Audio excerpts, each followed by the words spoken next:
Hey und herzlich willkommen zu einem neuen Vlog. Und habt ihr Fragen zum Thema Motorsport, dann schreibt es euch gerne unten in die Kommentare oder auch als Videofrage unter die E-Mail-Adresse, die jetzt unten eingeblendet ist. Und doch dort habe ich ein komisches E-Mail bekommen, ich blende es euch jetzt mal ein. Da hat nämlich jemand geschrieben: Hoi Silly, wer ist eigentlich der coole Typ in deiner Klasse, der auch einen Backflip auf dem Boden kann? Liebe Grüße, anonym. Jetzt habe ich natürlich gefragt, wer ist der anonym, und habe einer von meiner Klasse gefragt, ob er mit mir in den Skillspark kommt, um herauszufinden, ob er das wirklich kann. Und ich würde sagen, wir sehen uns dort. Los geht's.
It's a long shot, we should throw it back right now, now. Then in a little while I'll see you start to smile. And you thought you forgot that you know how. Baby, I can't help it, nobody else can put me up like you. Got me up in flames. From our very first kiss to our very last wish, you'll be running through my veins. And I never want another.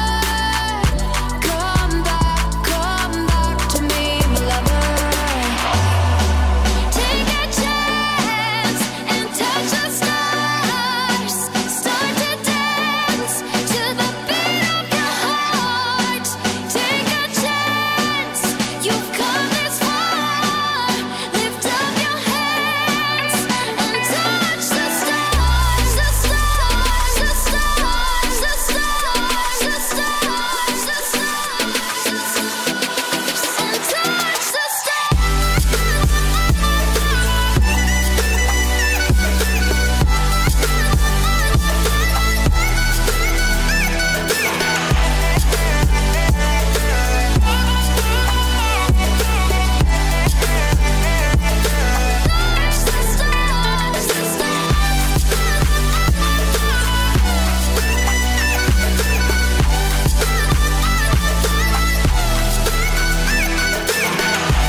So, das wäre es auch bereits vom Video. Ich habe irgendwie vergessen, einen Endcut aufzunehmen für das Video. Darum mache ich das jetzt nochmal schnell.